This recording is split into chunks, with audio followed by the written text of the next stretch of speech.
भोपाल मध्य प्रदेश की राजधानी में अक्सर व बेशतर हर एरिया के अंदर समाज सेवक लोग हैं मौजूद हैं। वो समाज सेवी करते हैं हर तरह से, गवर्नमेंट डिपार्ट से लेकर के सोशल एक्टिविटी को लेकर के हर तरह से करते हैं। उन्हीं में से एक हमारे पीछे एक बोर्ड लगा है, आप देख सकते हैं कि शुभम विकलांग एवं समाज सेवा समिति। तकरीबन यहाँ लिखा है 40-42 साल से कर रहे हैं अलग अलग डिपार्टमेंट, और इनके ब्रांच इतने हैं कि गिनना मुश्किल है। तकरीबन 100 के पार हैं इनके ब्रांच। क्या है कि जिस बंदे को अगर किसी भी डिपार्टमेंट में तकलीफ़ होती है, मेडिकल में, एडमिशन में, स्कूल में, कॉलेज के अंदर, तो ये संस्थाएं उसकी हेल्प करती हैं। जो इस संस्था के डायरेक्टर हैं, हम उनसे एक के बाद एक बहुत सारे सवाल करेंगे कि इनका मकसद क्या है और टारगेट क्या है समाज सेवा करने का। सर, मैं आपका नाम जानना चाहता हूँ पहले। सरदार खान। सरदार खान साहब, इस संस्था को कितने साल हो गए और क्या क्या परेशानी आई इस दौरान? तकरीबन बोर्ड में जो लिखा है 42 ईयर्स। ये संस्था सन 1978 से जी कार्य कर रही है। ऐसे बच्चे जो रोड पर भीख मांगते हैं, लाचार हैं, यतीम हैं, और भीषण अभी भोपाल में जब गैस त्रासदी हुई थी जी हाँ। तो ये संस्था पहली संस्था थी जिसने 126 बच्चे अपंग गोद लिए थे। जी। और हम लोग ऐसे बच्चे पूरे देश और प्रदेश से लेके आते हैं और इनकी शिक्षा, दीक्षा, पढ़ाई, भोजन, वस्त्र, खाना सब फ्री देते हैं। मतलब गोया कि ऐसे बच्चे की हर डिपार्ट के लिए आप सब कुछ फ्री करते हैं, निःशुल्क करते हैं। तो ये पब्लिक प्लेस से पैसे लेते हैं या गवर्नमेंट सहायता करती है? तो ये गवर्नमेंट जो देती है उसको 90% हमको देना था जी। लेकिन बदकिस्मती से ये है कि भारत सरकार में इनका पैसा रुक गया। जी। 90% मिलना था 93 से। जी।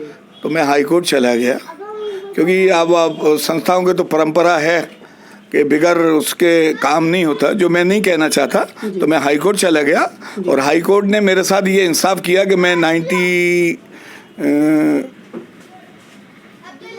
मैं वहाँ जीत गया। कट करो वाली बात से। हाई कोर्ट वाली बात मेन चीज़ है। चलिए जी, बताइए। भारत सरकार ने 90% एक योजना आई थी भारत सरकार, तो सरकार के सारे लोग मेरे पास आए, क्योंकि मैं इन बच्चों को प्रशिक्षण देता था। तो उन्होंने कहा कि आप इन बच्चों को खाने से भी जोड़ दो। तो 93 में मैंने हॉस्टल खोला और 64 बच्चे विधिवत रखे मैंने, और उन्होंने मेरा 90% से पैसा पास करके भारत सरकार पहुंचा दिया। वहाँ जब मैं लेने गया तो कुछ ऐसी लेन देन की बात हुई, तो उससे मैंने इनकार कर दिया, वो पैसा नहीं आया।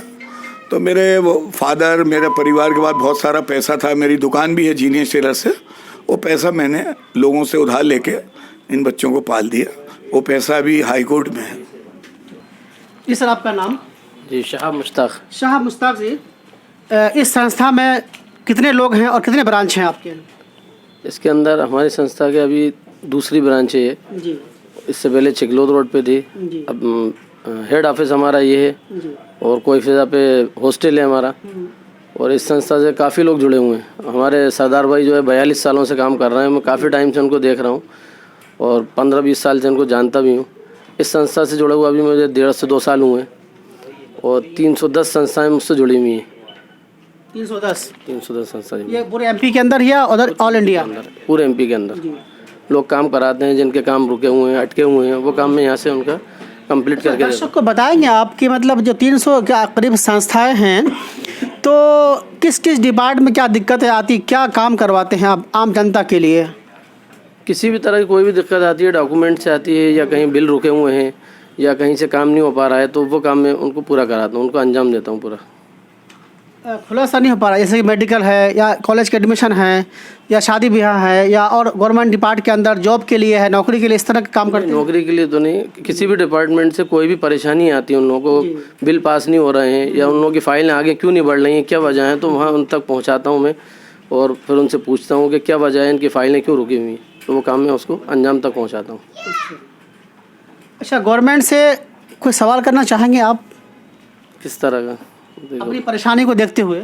सारी परेशानियाँ तो हमारे सरदार भाई ने बता दी हैं, जो परेशानियाँ आती हैं यही परेशानी है इसकी। मेरा नाम आसिफ अली है। आसिफ अली साहब, कोरोना काल के अंदर इस महंगाई में इतने बड़े संस्था को चलाना कैसा लगता है? चैलेंज है और समाज में कोई भी अच्छा काम करना चैलेंज ही होता है और बिना चैलेंज के काम होता भी नहीं है। इसी तरीके से पिछले 42 साल से चैलेंज से ही काम किया जा रहा है, अपनी खुद की ताकत से। सरकारी मदद तो हमेशा होती है लेकिन कहीं ना कहीं वो लाल फीताशाही में रुक जाती है, तो उससे लड़ाई भी लड़ी जा रही है। साथ ही साथ अपने स्तर पर और लोग जो सहायता कर सकते हैं उनकी सहायता के साथ हमने कोरोना में भी लोगों की बहुत सहायता की है और आगे भी कर रहे हैं। तो यकीनन जो आज एनजीओ या प्राइवेट संस्थाएं हैं एमपी भोपाल के अंदर, ये अपने मिशन में कामयाब है। गाहे बगाहे इनको एमपी गवर्नमेंट से सपोर्ट भी मिलता है ग्रांट के तौर पे हर तरह से। लेकिन इनका सबसे बड़ा कारनामा इस संस्था का क्या है, जो गैस निकली थी, गैस पीड़ितों को इन्होंने सहायता करी और उस वक़्त जो छोटे छोटे बच्चे सड़कों पे थे उनको सहारा दिया। हर तरह से स्कूल तालीम से लेकर के एजुकेशन से लेकर आपका मेडिकल से लेकर के हर तरह से खिलाया पिलाया इस संस्था ने उस वक़्त जनता की बहुत सेवा की। मैं MS अख्तर खान, मशरिक न्यूज़, भोपाल, मध्य प्रदेश।